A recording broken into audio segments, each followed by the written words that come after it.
Olá, bem-vindo! Dos métodos de medição do tamanho funcional, o primeiro e quase um sinônimo de análise de pontos de função é o método do Grupo Internacional de Usuários de Pontos de Função, ou IFPUG, objeto de discussão da seleção, cujos objetivos são apresentar a função ou funcionalidade como componente básico da medição, apresentar a estrutura de tipos nos quais as funções do usuário são classificadas para fins de medição, apresentar a definição do IFPUG para a fronteira da aplicação e como ele define o seu papel na identificação das funcionalidades, dar exemplo de funcionalidades conforme os tipos apresentados e resumir a dinâmica de avaliação da complexidade e da contribuição individual de cada funcionalidade conforme o seu tipo. A análise de pontos de função mede os requisitos funcionais para o produto de software. Eles nada mais são que processos cuja realização é transferida do usuário, de uma máquina ou mesmo de uma outra aplicação para o software em desenvolvimento ou análise.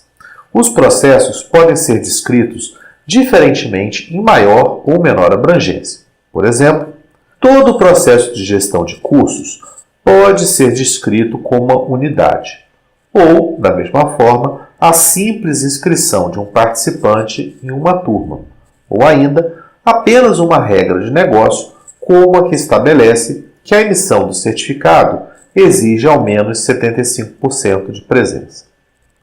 Se o nosso interesse é medir processos, então é necessário estabelecer um nível em que faça algum sentido tratá-los como uma unidade comparável. Afinal, o processo de gestão de cursos compreende o processo de inscrição de participante em uma turma, assim como vários outros.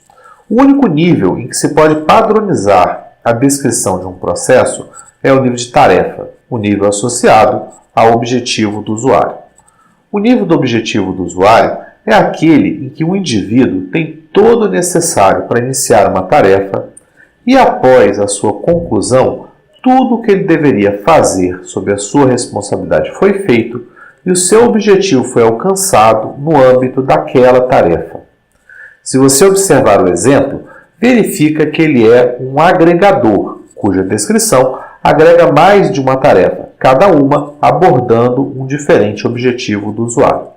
Se, por outro lado, você observa o exemplo da regra que estabelece a emissão de certificado com ao menos 75% de presença, verifica que a sua realização não chega a atingir um objetivo do usuário. Para que a tarefa seja concluída, possivelmente o processo de emitir certificado, outras ações são necessárias antes e depois da sua avaliação. Há, portanto, processos de subfunção, cuja descrição é um fragmento que não chega a descrever uma tarefa completa. A tarefa ou o processo no nível de objetivo do usuário é a referência para a unidade elementar de medição. A análise de pontos de função mede o software quantificando as tarefas e serviços que fornece ao usuário, primariamente no projeto lógico. A medição ou a aproximação do tamanho exige decompor requisitos agregadores ou compor requisitos de subfunção em direção ao nível de tarefa. O componente funcional básico na medição é, portanto, a função ou a funcionalidade. Ela acontece pela soma das contribuições em pontos de função das funcionalidades incluídas no escopo. Para chegar nessa contribuição, deve-se conhecer a estrutura de tipos nos quais as funcionalidades são classificadas. No nível mais alto está a função, que, como discutimos, é o componente funcional básico na medição. As funcionalidades podem ser classificadas como funções do tipo transação e as funções do tipo dados. As funções do tipo transação permitem ao usuário interagir com a aplicação. Uma funcionalidade de transação deve incluir todo o trabalho a ser feito sobre a responsabilidade do usuário naquele momento. Uma funcionalidade de transação pode ser classificada como uma entrada externa, saída externa ou consulta externa. As funções do tipo dados permitem ao usuário armazenar dados.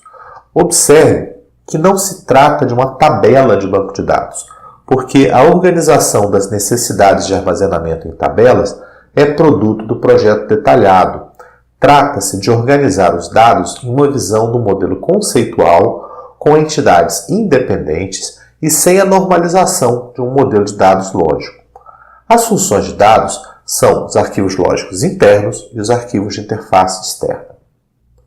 Uma pergunta válida é: por que externo ou interno? A resposta reside na fronteira entre o mundo externo do usuário e o mundo interno do software, que cumpre o papel de referência para identificar as funções.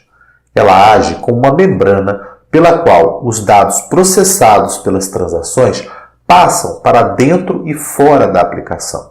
Uma forma mais material de entender essa fronteira são as telas, os relatórios e as interfaces entre os sistemas. A fronteira compreende os dados mantidos pela aplicação e daí classificados como arquivos lógicos internos. Ela apoia na identificação de dados referenciados, mas não mantidos dentro da aplicação, e daí classificados como arquivos de interface externa.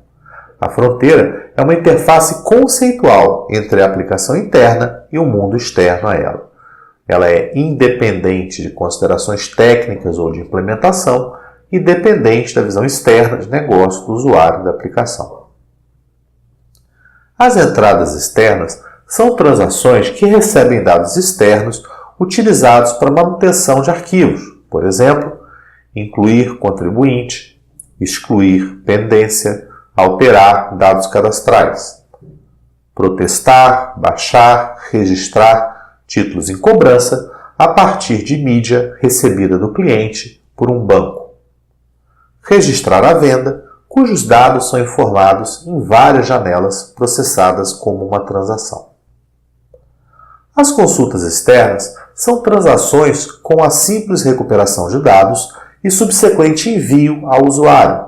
Por exemplo, consultar um espelho do cadastro do cliente, apresentar um gráfico a partir de estatísticas de vendas previamente atualizadas, listar os clientes que atendam aos critérios informados numa tela de filtro e seleção, consultar os dados do cliente antes da sua atualização ou exclusão, e a transação de login do sistema. Saídas externas são transações como as consultas externas, no entanto, com fórmulas, cálculos, criação de dados derivados ou atualização de arquivo para subsequente envio ao usuário. Por exemplo, a emissão do cheque, marcando que esse cheque foi impresso, um relatório de acompanhamento de vendas com subtotais e totais calculados, e um login que bloqueia o usuário após 3 tentativas. Os arquivos lógicos internos são grupos lógicos de dados reconhecidos pelo usuário e também mantidos atualizados pela aplicação. Por exemplo, um cadastro de contribuintes, lançamentos contábeis, estatísticas de venda, títulos em cobrança, notas fiscais, tabelas de desconto progressivos do imposto de renda.